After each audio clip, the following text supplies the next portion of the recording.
कौन से डॉक्टर है? मैं सेक्सुअल हेल्थ की डॉक्टर हूँ।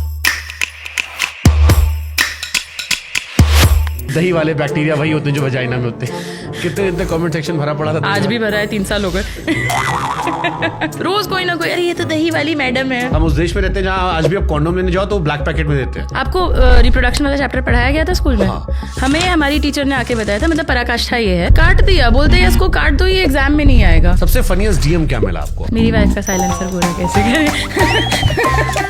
इंडिया में अभी भी पॉर्न सेक्स एजुकेशन का पहला तरीका है कि जैसे रोहित शेट्टी की फिल्म से फिजिक्स लेसन्स नहीं लेने चाहिए, वैसे हमें पॉर्न से सेक्स एजुकेशन नहीं लेना चाहिए। Does size really matter? It is not the size of the boat, but the size of the wave that matters. अगर आपके गाल में खुजली हो रही है और आप अपनी पीठ खुजाते रहें, चाहे कितनी लंबी डंडी से क्यों ना खुजाएं, खुजली गाल में होती रहेगी। Why women talk more about period, boob, vagina? मेरे को बहुत लोग मैसेज करके ट्रोल करते हैं, आपके पास और कोई कॉन्वर्सेशन नहीं रहा है, आप सिर्फ पीरियड्स और बूब्स की बात करती हैं। लड़कों का हो जाता है, विमेन ऑर्गेज्म बहुत टाइम लेता है। वही बात है कि खुजली यहाँ है, आप खुजली यहाँ कर रहे हैं। What is this G spot? एक मैजिक बटन है, उसको दबा दीजिए तो बस। लड़कों में भी कोई G spot होता है? लड़कों में एक पी स्पॉट होता है एक्चुअली। जिंदगी कितनी कॉम्प्लिकेट हो गई।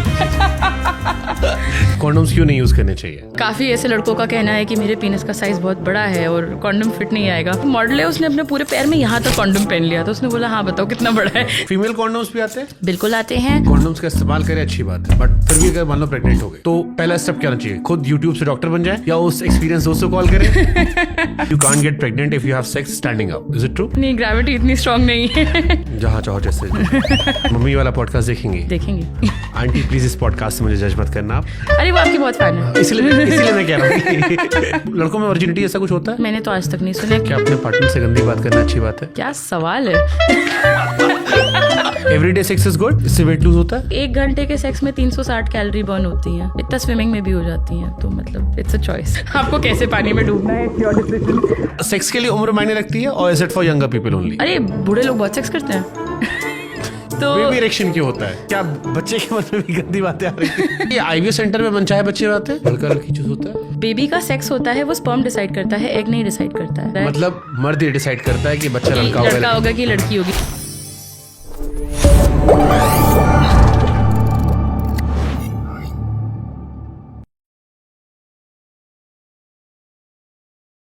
हम उस देश में रहते हैं जहां माँ बाप चाहते हैं कि सही उम्र में आप शादी कर लो, सही उम्र में बच्चे पैदा कर लो ताकि नाती पोता देख के वो सीधे ऊपर चले जाए।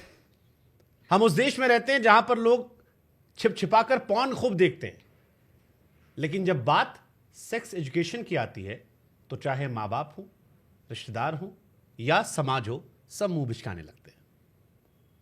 और यह सवाल अपने आप में सोचने को मजबूर करता है कि जब माँ बाप चाहते हैं कि लड़के बच्चे शादी कर ले, बच्चा पैदा कर ले, तो फिर सही जानकारी से इतना मुंह क्यों बिचकाना? इसलिए आज सारी जानकारियां जो हम आप तक पहुंचाएंगे। हो सकता है कुछ सवालों पर हम भी थोड़ा सा आगे पीछे हो जाए, लेकिन कोशिश यही है कि बात जो सही है वो आप तक पहुंच जाए। और इसीलिए हमारे साथ हैं तनिया। हेलो तनिया, पहले तो अपना नाम बताओ मुझे यार आप, क्योंकि तनिया नरेंद्र, ये तानिया है, तनिया है, तन्या है, क्या है? नया तानया, नया के आगे आप तो लगा दीजिए तो मेरा नाम बन जाता है। इस नाम की कहानी बहुत ही अनइंस्पायरिंग है। तनया का मतलब होता है बेटी। मेरे माँ बाप ने देखा बेटी पैदा हुई है, नाम रख दिया संस्कृत में बेटी। तो आपने कहा नहीं कि थोड़ी मेहनत कर लेते? और नहीं, अब ठीक है, अच्छा नाम है, मुझे पसंद है, थोड़ा म्यूजिकल है। तनया नरेंद्र अच्छा लगता है। और ये जो आपको नाम मिला डॉक्टर क्यूट्रियस, ये इसकी क्या कहानी है? इसकी कहानी बहुत ही ऐसी द सेम वे, ये बड़ा ही लिटरल था। मैं एक किसी दोस्त के साथ बैठी हुई थी और मैंने सोचा भाई इंस्टाग्राम लॉन्च करना है। तब मैं ऑक्सफोर्ड में थी और ऑक्सफोर्ड के मेरे सारे दोस्त बहुत ही ज़्यादा नर्डी टाइप के थे, तो मेरे दिमाग में पहला नाम आया, इसका नाम मैं रखूँगी यूटेरोसॉरस रेक्स। बहुत ही भारी भरकम नाम। टिरानोसॉरस रेक्स मेरा फेवरेट डायनासोर है। मैंने कहा टिरानो हटाओ, इसमें से यूटेरो लगा दो। हमने कहा नाम रखा तो जाए, पर फिर पहली बात ये आई कि आधे लोग स्पेल नहीं कर पाएंगे, दूसरा लोगों को नाम नहीं याद रहेगा। फिर मैंने सोचा कि जो यूटेरस होता है, जो हमारी बच्चेदानी होती है, हमारी बॉडी का मेरे हिसाब से सबसे इंपॉर्टेंट ऑर्गन है।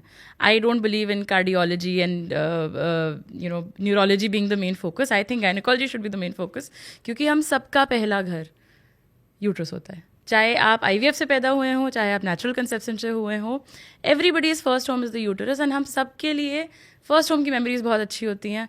मैं सोचा थोड़ा इसको PR कैंपेन इसका बेटर करना है, इसको अच्छी ब्रांडिंग देनी है. एंड अच्छी ब्रांडिंग में मैंने सोचा cute plus uterus is cuterus. And उस समय मैं गायनेकोलॉजिस्ट बनने की कोशिश कर रही थी. तो that is how the name was born. Nice. ये भी म्यूजिकल लगता है. थोड़ा ऐसे मजा होना चाहिए ना. ऐसे साइंस इतना डरावना बना देते हैं लोग, इतना बोरिंग बना देते हैं. में से बहुत सारे लोगों ने कहा कि यार तनिया की सबसे खास बात ये है कि कॉम्प्लिकेटेड चीज़ों को बहुत सिंप्लीफाई कर देती हो. पढ़ाई मैंने ऐसी करी है. ऐसे पढ़ाई हो जाती है. मतलब याद नहीं रहता है ना अदरवाइज. क्योंकि मेडिसिन में इतने बड़े बड़े कॉन्सेप्ट्स, इतने भारी भारी कॉन्सेप्ट्स और एक साथ इतने सारे कॉन्सेप्ट रटने पड़ते हैं. दैट डॉक्टर रिचर्ड फाइनमैन का ये कहना है कि अगर आप अपना सब्जेक्ट, अपना कॉन्सेप्ट किसी 5 साल के बच्चे को समझा सकते हैं तो आपको वो सब्जेक्ट आता है. एंड इस बात को मैंने इतनी ज़ोर से गांठ बांध ली कि मैंने सोचा कि सारा फ्रेजिंग, सारा अपना एक्सप्लेनेशन, चाहे वो मेरे लिए हो चाहे किसी और के लिए हो, मैं इस एसेंशियल कॉन्सेप्ट से पढ़ूंगी और दूसरों को पढ़ाऊंगी. तो वो चल गया, दूसरों में रेजोनेट कर गया. अब आते हैं हमारे मेन टॉपिक पे. जब मैं इस पॉडकास्ट के लिए सवाल तैयार कर रहा था तो कई बार मैं खुद दाएं बाएं हो जा रहा था, या मैं किसी से पूछ रहा था कि यार क्या सवाल पूछें, और 2 सवाल आने के बाद आई वाज लाइक कोई नहीं, मैं सवाल ढूंढ लूंगा. अब जो जिससे मैंने ओपनिंग की कि हम उस देश में रहते हैं जहां पर सभी माँ बाप चाहते हैं कि बच्चे टाइम से शादी कर ले, टाइम से उनके बच्चे हो जाएं, सही समय पर बच्चे होने चाहिए, बट सही जानकारी से हम इतना क्यों झिझकते हैं फिर? अब ये तो बहुत बड़ा सवाल है, क्यों झिझकते हैं. ये कंट्री, आई मीन बहुत ही क्लीशेड बात है, पर हमारी कंट्री में कामसूत्र लिखा गया है. हमारे यहाँ बहुत एक सेक्स पॉजिटिव एनवायरनमेंट रहा है. अभी सडनली वो हो गई है बात, पता नहीं क्यों. बचपन से हो रही है. हमने स्कूल में भी हम थे, बायोलॉजी के टीचर में आते थे, रिप्रोडक्शन के चैप्टर को क्यों निकल जाते थे, कोई एक हंस दिया, उसको 2 थप्पड़ मार दिया, भाग गए. तो वो बचपन से माहौल देखा है हमने, मतलब वो एक हो रहा है. हम उस देश में रहते हैं जहाँ आज भी आप कॉन्डोम लेने जाओ तो ब्लैक पैकेट में देते हैं. 100%. आपको रिप्रोडक्शन वाला चैप्टर पढ़ाया गया था स्कूल में? हाँ. हमें हमारी टीचर ने आके बताया था. मतलब पराकाष्ठा ये है, घर पे पढ़ लेना. नहीं, काट दिया, बोलते हैं इसको काट दो, ये एग्जाम में नहीं आएगा. और एक्चुअली वाकई एग्जाम में नहीं आया वो. तो हम में से किसी ने नहीं पढ़ा वो. फॉर दिस रीज़न अब मेरे मम्मी पापा डॉक्टर्स हैं, मेरी मम्मी गायनेकोलॉजिस्ट हैं, मेरे पेरेंट्स फर्टिलिटी का सेंटर चलाते हैं. तो मतलब मेरे घर में शुरू में से कॉन्वर्सेशन बड़ा फ्रैंक था. यूट्रस के मॉडल्स ऐसे इधर उधर पड़े रहते थे. तो मैंने जब देखा, मैंने कहा यार ये तो बड़ी नॉर्मल बात है, इसमें कौन सी हो वाली बात है कि इसको काट दो एग्जाम में नहीं आएगा. तो आई थिंक एटमोसफियर, एनवायरनमेंट बहुत फ़र्क देता है कि आपका थिंकिंग क्या है इस मामले में. एंड हमारे देश में शायद पोस्ट कॉलोनियल ऐसा एटमोसफियर आ गया कि मैं तो पता नहीं, तो मुझे टाइम मशीन बना के देख लेंगे. बट ये ऐसे सब्जेक्ट्स पे आप कैसे कंफर्टेबल करते हो लोगों को? आई एम श्योर जब आपके पास लोग भी आते होंगे तो बहुत झिझकते होंगे अपनी बात कहने में, या वो खुलकर आते हैं? ये तो मैंने कभी सोचा नहीं है इस बारे में कि सामने वाला किस तरह से आ रहा है. बिकॉज आई थिंक मेरे दिमाग में ये इतना नॉर्मल कॉन्सेप्ट है. आप किसी ENT डॉक्टर के पास जाएंगे और वो आपको समझाएंगे कि कान के पर्दे में दिक्कत है, तो मतलब ये तो नॉर्मल है. कितनी नॉर्मल बात है, उसमें वो थोड़ी हिचकिचाएंगे. तो मेरे लिए भी एक बहुत ही जो क्लिनिकल सी आपके चीज़ पास है. लोग आते, पेशेंट्स आते होंगे, या जो लोग आपको DM करते होंगे, या कमेंट सेक्शन में खास तौर पर कभी किसी ने ऐसा लिखा कि यार मैं कमेंट नहीं कर पाया इसलिए मैंने इनबॉक्स कर दिया? आजकल बहुत सारी लड़कियों के साथ ये हो रहा है, क्योंकि थोड़ा ऐसे ऑनलाइन बदतमीजी काफ़ी शुरू हो गई है, तो लोग पब्लिकली नहीं लिखते हैं. But what I mean is कि मेरा माइंडसेट इतना उसको लेके क्लिनिकल एंड फैक्चुअल है कि अगर सामने वाला झिझक भी रहा हो तो मैं इतना नॉर्मली बात करती हूँ उसके बारे में, because it's science for me. कि एक तो मैं रियलाइज़ नहीं करती हूँ दूसरा सामने वाला क्या सोच रहा है, एंड बी मेरे ईज से शायद सामने वाला भी ईज पे आ जाता है. ओके, तो कोई अगर आपसे पूछे कि आप कौन से डॉक्टर हैं? मैं सेक्शुअल हेल्थ की डॉक्टर हूँ. इसमें क्या होता है? इसमें क्या क्या होता है, सेक्सुअली ट्रांसमिटेड इन्फेक्शंस क्या होते हैं, प्रेगनेंसी कैसे नहीं करनी है, कॉन्ट्रासेप्शन क्या होता है, अगर अबॉर्शन है तो आपको किस तरह से एक्सेस करना है, किस डॉक्टर के पास सही से जाना है, सेक्सुअल या इंटीमेसी इश्यूज़ हैं किसी कपल में, कुछ ऐसे वजाइनल हेल्थ के इश्यूज़ होते हैं जिसकी वजह से सेक्स नहीं हो पाता है, इनमें क्या करना है. So a very huge variety of things. Pain क्यों हो रहा है, पेन कैसे ना होए.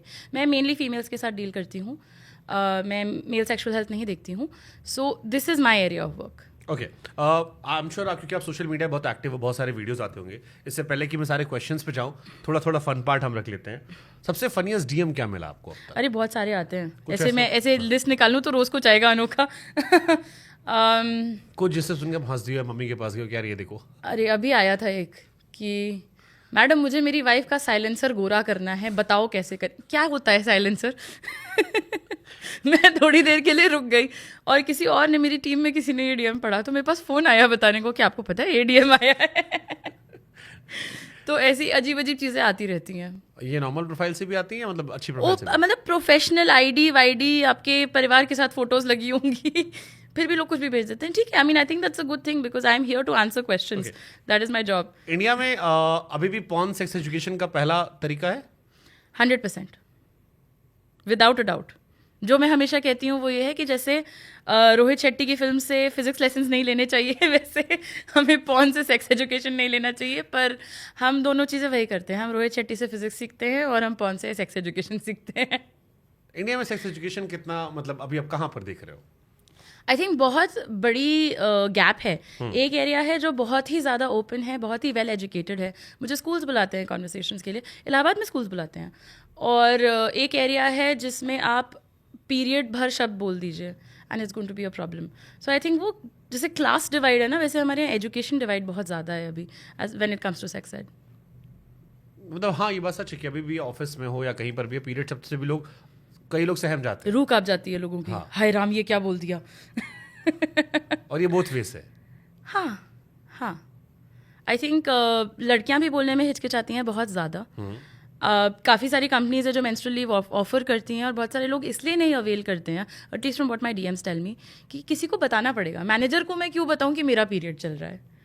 मतलब उनको क्यों इन्फॉर्मेशन मैं ऐसी दूं, मैं ये बातें क्यों मेंशन करूं? इतनी नॉर्मल सी बात है, मतलब हर महीने हो रहा है सालों तक हो रहा है। तो हेजिटेशन बहुत ज़्यादा है एंड एक टैबू। वही जैसे अगर आप, जैसे आपने बताया कॉन्डम लेने जाएं तो काले पैकेट में मिलता है, अगर आप पैड लेने जाएं तो पहले दुकानदार उसको न्यूज़पेपर में रैप करेंगे, फिर वो एक काली पन्नी में भरेंगे, उसके ऊपर वो एक नॉर्मल पन्नी में देंगे कि ये ना सोचे सामने कि काली पन्नी है तो पक्का पैड होएगा। तो इतना ज़्यादा इसको 3-3 लेयर्स तो आपने ऐसे ही चढ़ा दी। किस बात का इतना सोशल स्टिग्मा है? I don't understand. क्यों है ये? मतलब कोई सोचा नहीं आपने? आपको तो रोज डील करते होगे लोगों से। मैं अगर इसकी फिलॉसफी में लग जाऊं तो मैं अपना काम नहीं कर पाऊंगी। कभी ट्रोल हुए हो बहुत ऑनेस्ट होने के लिए? बहुत ज़्यादा, या बहुत ज़्यादा, इन बातों को रखने के लिए? बहुत ज़्यादा हरासमेंट बहुत होता है।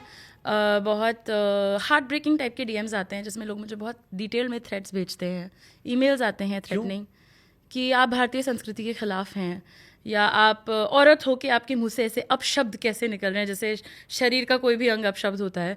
बट हाँ, मतलब काफ़ी मोरालिटी क्राइसिस, मोरालिटी पैनिक हो जाता है लोगों को कि I am somehow going against Indian culture, even though हमारा कल्चर ऐसा तो है नहीं। कि हमारा कल्चर थोड़ी सिखाता है चुप रहना, हमारा कल्चर तो बॉडी को सेलिब्रेट करना सिखाता है। तो ठीक है, मैंने इस पॉडकास्ट को 3-4 हिस्सों में बांट रखा है। एक सेक्शन है मेन को लेकर, एक सेक्शन है वीमेन को लेकर, एक सेक्शन है जो जेनरिक क्वेश्चंस है सेक्स लाइफ को लेकर, और एक है मिथ्स को लेकर। आप कहाँ से शुरू करना चाहोगे? मिथ से शुरू करते हैं। ओके, मिथ से शुरू करते हैं।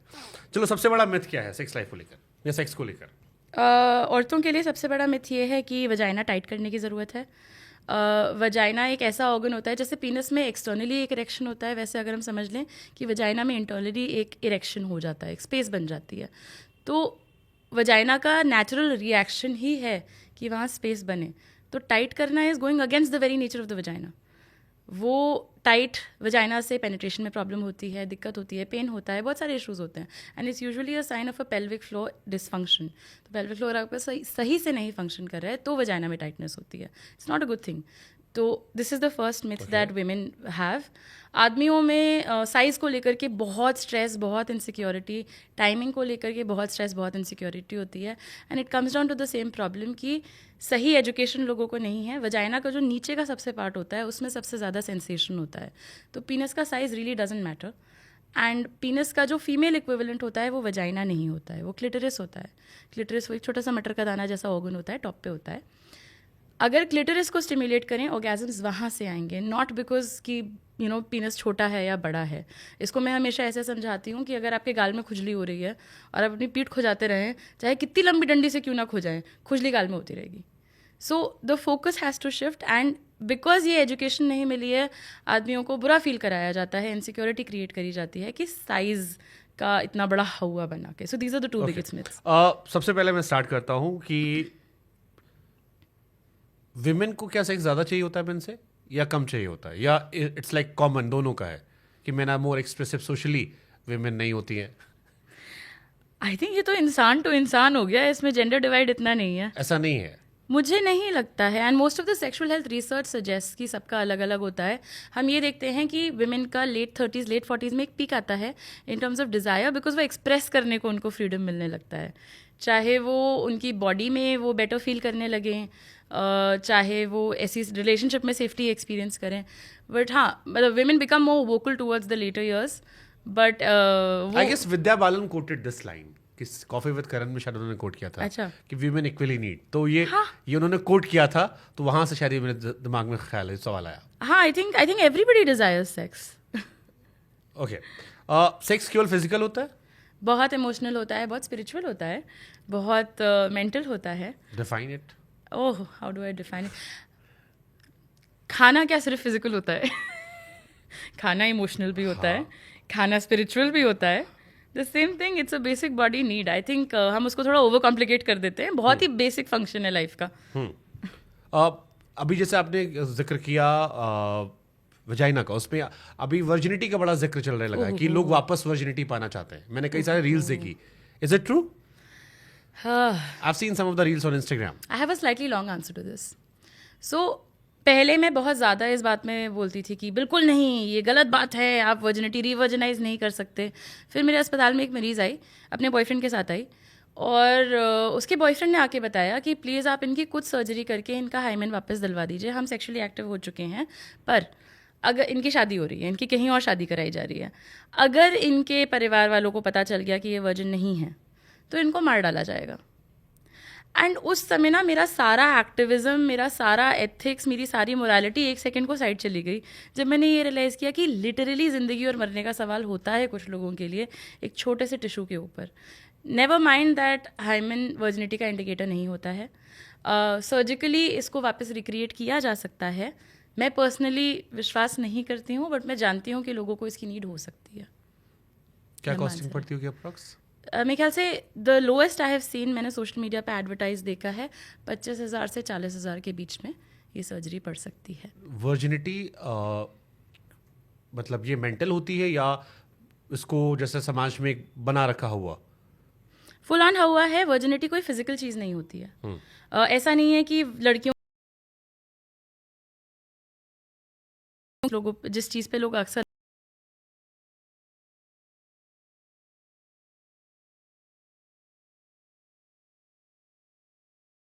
ब्लड कैसे बाहर निकल रहा है,